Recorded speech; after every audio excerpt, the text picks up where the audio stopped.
Seth Rollins against Logan Paul. So it's Logan Paul's 28th birthday, and he announces that he got a zip line for his birthday. So he zip lines across the stadium and lands on the ramp, and is followed by a Prime Energy mascot who comes out with him. So the zip line I took to be a direct reference to Shawn in Hollywood. The last time they were at when Shawn wrestled right at WrestleMania, which I thought was incredibly heartwarming. I mean, of course, we know Shawn Michaels was one of Logan Paul's trainers, so I imagine it was a tribute there. I thought that was awesome. And then the obnoxiousness of the Prime guy. Yes, again, another product integration in the show, but I think this was one that made absolute sense for the character. It did also, of course, set up the spot later on as well. They had a really clever integration of the mascot later. So then we have this orchestra conductor come out to direct Seth Rollins' theme with the whole stadium singing his song, and Rollins comes out in this. Yeah, this did not work that well. I mean, this conductor, I think the idea was that the crowd. I thought they were going to bring out a whole choir and he was going to direct them, and but it was just him. So, I mean, these crowds are known to break into, Rollins's song on their own. And I think they had this conductor try to instigate that. But this crowd was not really playing along, and it made for a bit of awkward pausing before I think they, had to use a bit of musical cue to lead it. And when he walked over to the other side to try it with the other side, it wasn't even really working then. So ultimately, it was just him like waving his arms as the music or like a pre-recorded, chant started to sing. Neat idea, but unfortunately didn't really work out. Well, Rollins didn't care. He came out in this giant red robe with like this pink vest and these red chaps, and Logan is yawning as he enters. And then Rollins just like extends his arms and just feeds off of the singing for like a solid 30 seconds in the middle of the ring. And I think the man made a calculated error using those red boots on a throwaway episode of Raw. The Super Mario or Sonic boots or whatever they are. Yeah, maybe. Would that have constituted a disqualification? Those boots? I don't think so. I think they would have let them slide. So the match begins, and Paul tosses him over the top rope, just like at the Royal Rumble. And Michael Cole explains that Logan Paul, he's not just athletic, he studies sports entertainment. And what sports entertainment has he been studying? The late sports entertainer Antonio Inoki and his octopus submission, which Logan puts on like this submission on the ground. He did a Russian leg sweep into an octopus, which I mean is a very legitimate, combination of those moves. Yeah, might have been watching some Kobashi tapes. Who knows what he's been studying? All the great sports entertainers of the past. Logan then leaps from the canvas to the top turnbuckle, misses with the moonsault, and then Rollins tosses him over the top, hits 3 consecutive suicide dives, and then stomps Logan Paul's hand on the stairs, which is going to affect his punches for later. So bionic fist. Yes, the titanium screw hand. Mm-hmm. It lands on Seth Rollins moments later, but there's a delayed cover and Rollins kicks out, and makes a lot of sense. Like, this knocked him out on TV, but now he has weakened the hand. So then the Prime Energy guy yanks Logan to the floor, and it's revealed to be KSI, his business partner with Prime Energy.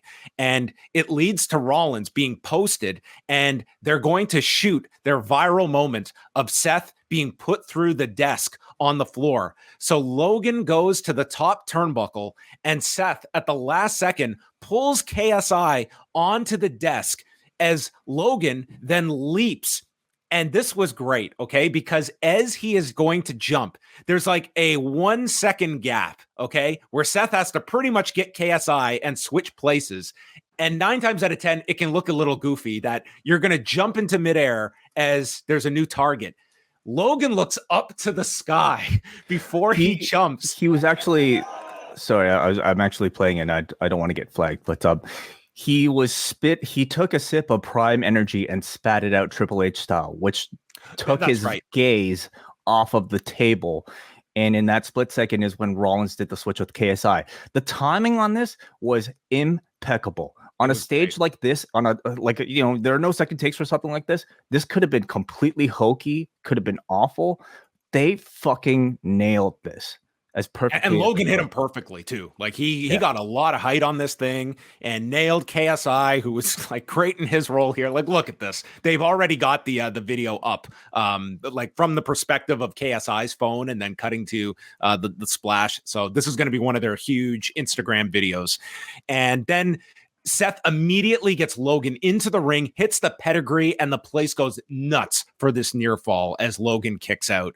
Logan then catches the stomp, and he's also been studying sports entertainer Kenta because he hits the go to sleep. Yes. Yeah. I'm sure he picked that up from his Kenta tapes. Hits a splash, and then Logan leaps off the turnbuckle. He goes for a coast to coast, but he's caught with a super kick, goes down, and Rollins hits the stomp to win the match in 16 minutes and 16 seconds. Pretty strong match that they had here. Another great outing for Logan Paul, and he had an awesome opponent here in Seth Rollins. And I like the incorporation of KSI. It was a really fun spot, and they had a really hot crowd for these big near falls at the end. And I think everyone bit on the pedigree.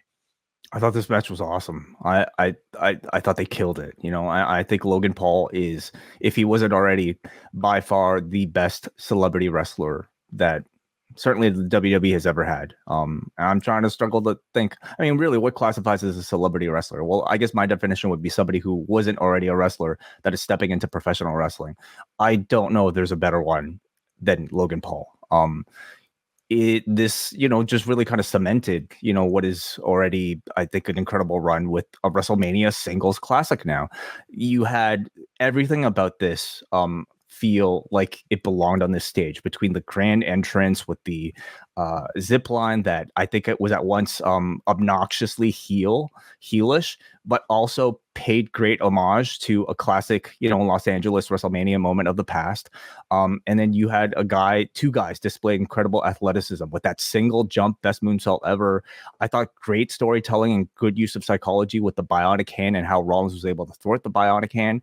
But for me, it was this dive in this wonderfully timed prime energy KSI, like all this bullshit wrapped into a beautiful, like, professional wrestling spot that not just, didn't just deliver, I think, great excitement, but I mean, there was real marketing genius in all of this. Look at the ad for his stupid drink right now, and this viral video that's already probably going out there that KSI shot. Like, this kid is a marketing genius. He really is. And I thought he was able to mix it all incredibly well with this stage of WrestleMania, plus his own athleticism. I mean, I thought it was a really, really good match. Maybe Paul's best match in the WWE so far.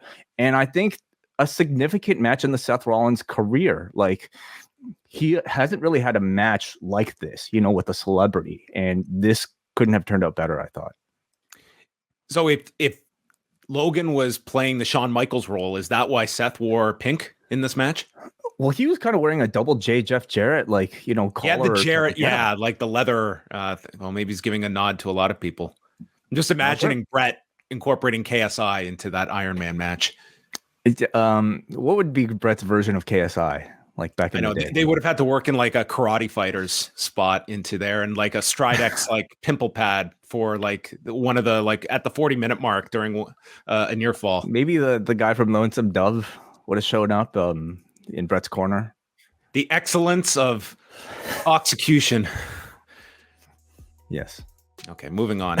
Do us a huge favor and subscribe to the channel so that you know when to come back tomorrow. If you're enjoying these types of podcasts, we go live every Monday night, every Wednesday night. And if you're a Post Wrestling Cafe patron or video.postwrestling.com patron as well, we go live on Fridays as well as numerous times throughout the week for all of you guys. So we'd love it if you can help out the channel. We're still trying to grow it. We're relatively small by, pro wrestling YouTube standards. So help us get up there. Subscribe. Yeah, we're trying to get up there to the heavyweights, like cold as balls. What's that? That's Kevin Hart's podcast that they were promoting. Logan Paul was on this week. Okay. Cold as balls. I'm glad I asked for that context, because yes, I guess I could have just left it. We will also mention for Post Wrestling Cafe members as well, and we appreciate all the people that have jumped on, new subscribers this week. We will be putting out a show this week where we are going to go back and we are going to discuss heavily the infamous CM Punk appearance on the art of wrestling in November of 2014. We're going to re-listen to the first. There were actually back-to-back weeks. The first week, which is the sizable one, and look at it 9 years later, almost 9 years later. So that will be coming up. postwrestlingcafe.com. $6 gets you in the door. Tons of bonus shows. We had a lot of great interviews up on the site this week with Brandon Thurston, Dave Meltzer, Speedball Mike Bailey that are there in their entirety from this past week, and it helps support the site as well. So you can check that out, postwrestlingcafe.com.